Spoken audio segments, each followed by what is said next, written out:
Bienvenidos a mi canal de Nemenlausen.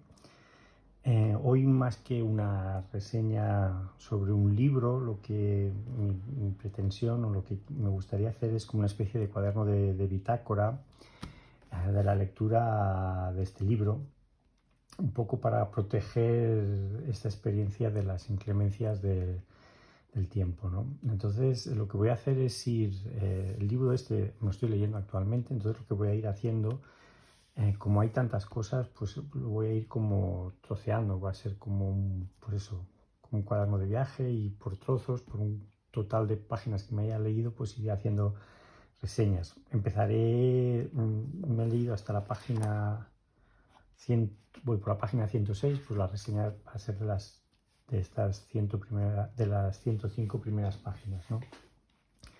Entonces, bueno, primero de todo, el libro consta de una introducción de William Gass, que debido a la importancia de este escritor, pues me la he leído, me ha parecido muy interesante.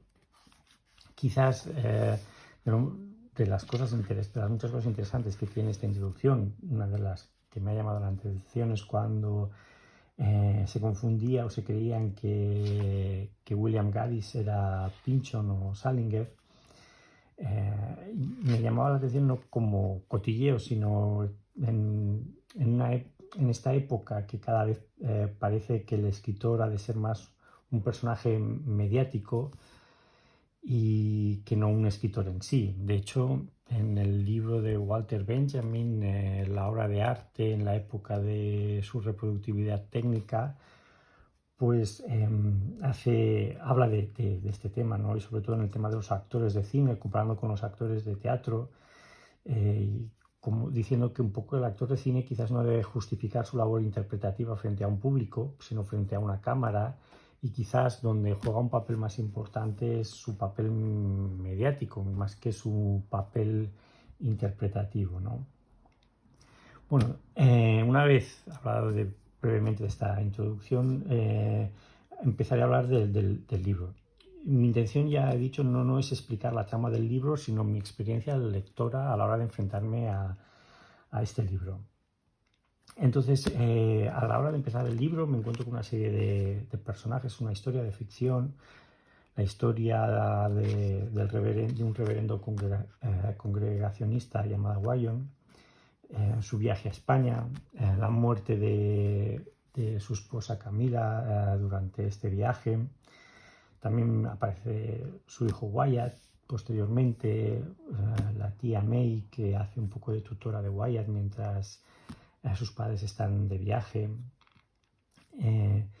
Y bueno, cosas que me llaman la atención es, por ejemplo, la caracterización de la tía May. La tía May es una persona con unas convicciones religiosas muy fuertes. En este caso hablamos de calvinistas, su religión era calvinista. Y estas convicciones calvinistas las intenta inculcar a Wyatt. Y entonces, normalmente, cuando hay un dogmatismo y queremos imponer este dogmatismo, utilizamos, o el mejor aliado para imponer un dogmatismo es el miedo. Eso ha sido siempre y hoy en día sigue ocurriendo igual. Si no, simplemente hay que ver lo que está ocurriendo actualmente y vosotros mismos podéis establecer si el miedo sirve o no sirve para inculcar determinados tipos de comportamientos, ¿no? O de ideas. Entonces, en este caso, tía May, con este dogmatismo que ella intenta implantar a Wyatt, pues no cabe la posibilidad del debate, porque lo único que es posible es seguir el dogma, y cuestionar el dogma o las ideas suyas pues implica una serie de consecuencias negativas, normalmente de gran envergadura, y eso es lo que de alguna manera el dogmático intenta grabar a fuego en la mente del discípulo, ¿no? O a las personas a que se dirigen, ¿no? Entonces, los seguidores de este tipo de dogmatismo se convierten también en fanáticos, en portadores de la verdad, ¿no? Y aquí, por ejemplo, quería leeros una prueba de todo esto. Es en la página esta 77, cuando Wyatt le enseña un dibujo que había hecho a su tía, y ocurre lo siguiente. Dice, pero fue por eso por lo que el día en que Wyatt sometió a su aprobación su primer dibujo, según dijo de un petirrojo que parecía una E torcida, se le espetó sin más. Así que a fin de cuentas no amas a nuestro Señor Jesús, ¿eh? Él dijo que sí. Entonces, ¿por qué tratas de suplantarlo? Nuestro Señor es el único y verdadero Creador, y solo los pecadores tratan de emularlo. Siguió mientras su voz sumía en aquel tono paciente que adquiría cuando prometía mayor peligro. ¿Recuerdas a Lucifer? ¿Quién es Lucifer? Lucifer es el lucero del alba, empezó confiadamente. Padre dice, lo cortó su voz. Lucifer fue el arcángel que se negó a servir a nuestro Señor. Pecar es falsear algo en el orden divino, y eso es lo que hizo Lucifer. Su nombre significa portador de la luz, pero él no se avino a traer al hombre la luz de nuestro Señor. Quiso suplantar el poder de nuestro Señor y traer al hombre su propia luz. Intentó ser original. Pronunció malévolamente, plasmando en aquella palabra la entera estructura de la condenación, repitiéndola mientras estrujaba en su mano el dibujo del petirrojo. Original, suplantar la autoridad de nuestro Señor, dirigir su propio destino, portar su propia luz. Por eso es Satán, el ángel caído, porque se rebeló cuando trató de emular a nuestro Señor Jesús. Y ganó su propio dominio, claro, y su luz es la luz de los fuegos del infierno. ¿Es eso lo que quieres? ¿Es eso lo que quieres? ¿Es eso lo que quieres? Podía haber habido muchas cosas para entonces que Wyatt habría querido hacer a Jesús. Emularlo no era una de ellas. Sin embargo, siguió adelante, hacía dibujos en secretos y los tenía escondidos, aterrándose con culpable asombro a medida que las figuras iban tomando forma bajo su lápiz. Envolvió algunos en un periódico y los enterró detrás de la cochera.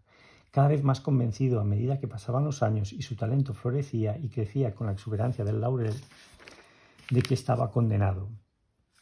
Y aquí más abajo dice, finalmente la tía May le permitió copiar ilustraciones de algunos de los maratones de sufrimiento y desastre encuadernados en cuero albergaba su estantería, pero ni siquiera ella tenía la idea de la envergadura de su trabajo.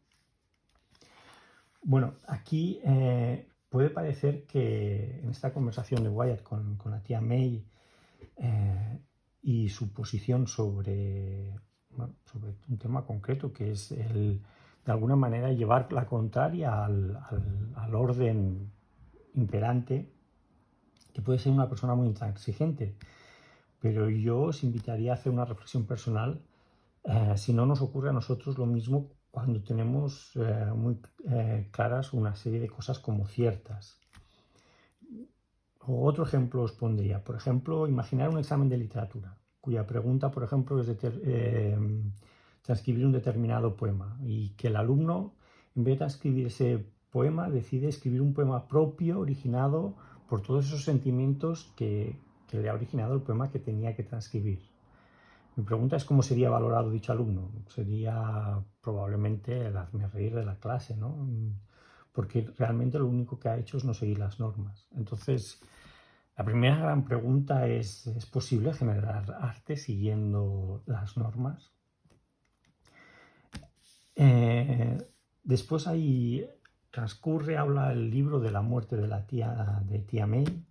Después una enfermedad que padece Wyatt, a la cual a dicha enfermedad los médicos no encuentran cura. Y bueno, aquí aparece Gadis habla de la figura del médico como un nuevo chamán iluminado por la ciencia, donde el error es inevitable y la cura es el milagro de la ciencia, ¿no?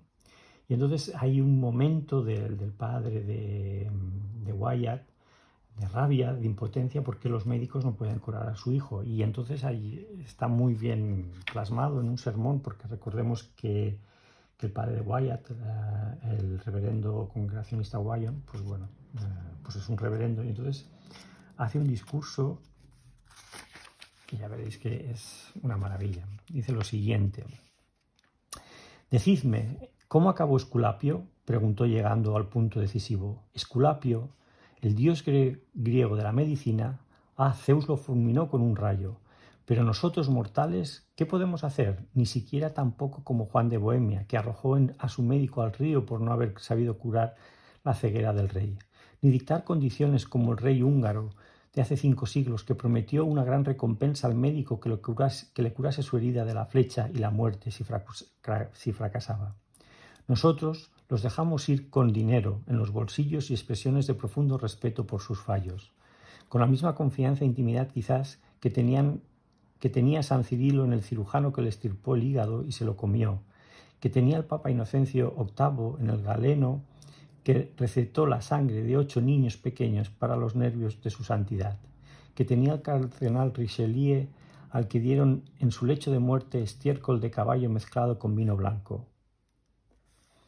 Bueno, de alguna manera plasma muy bien un poco la sensación de impotencia cuando tienes un hijo que está muy malo y ves que los médicos pues no pueden hacer